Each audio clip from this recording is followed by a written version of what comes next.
అధ్యక్ష, భువనగిరి నియోజకవర్గానికి సంబంధించి అట్లనే భువనగిరి నియోజకవర్గమే కాకుండా అక్కడ ఆలేరు నియోజకవర్గము, అక్కడ తుంగతుర్తి నియోజకవర్గము, నకరికల్ నియోజకవర్గానికి సంబంధించి బస్వాపురం రిజర్వాయర్ ఏదైతే ఉన్నదో ఆ బస్వాపురం రిజర్వాయర్ ప్రాజెక్టు దాదాపుగా కంప్లీట్ అయినది. బహుశా 10% ఉండొచ్చు. బట్ ఆ ప్రాజెక్టులకు నీళ్లు వదలడానికి ఆస్కారం ఉన్నది.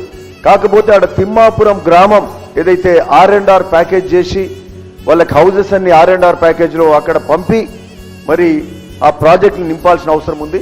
R&R ప్యాకేజ్ కానీ దానికి సంబంధించిన నిధులు విడుదల చేయాల్సిన అవసరం ఉంది. మరి గత ప్రభుత్వం మరి అంతకుముందు ఏం పరిస్థితి, మనం వచ్చినాక కాంగ్రెస్ ప్రభుత్వం వచ్చినాక 30 కోట్లు రిలీజ్ చేసిండ్రు.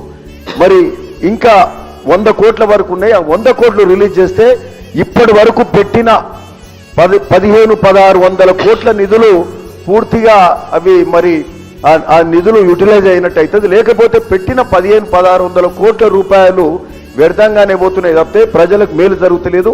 మరి ఈ 4 నియోజకవర్గాలకు సంబంధించిన ప్రాజెక్ట్ కావచ్చు, దానికి సంబంధించిన 100 కోట్ల నిధులు కేటాయిస్తే మరి ఆ ప్రాంత రైతాంగానికి మేలు చేయాల్సిన అవసరం ఉంది. ఉత్తమ్ కుమార్ గారికి విన్నవించుకుంటున్నాం. హెల్త్ మినిస్టర్ గారికి ఒలిగొండ మండలంలో 30 పడకల హాస్పిటల్ డిమాండ్ ఎప్పటి నుంచో ఉన్నది. అతిపెద్ద రాష్ట్రంలోనే బహుశా అతిపెద్ద మండలం, 17 ఎంపీటీసీలు ఉంటాయి, 37 గ్రామాలు ఉంటాయి.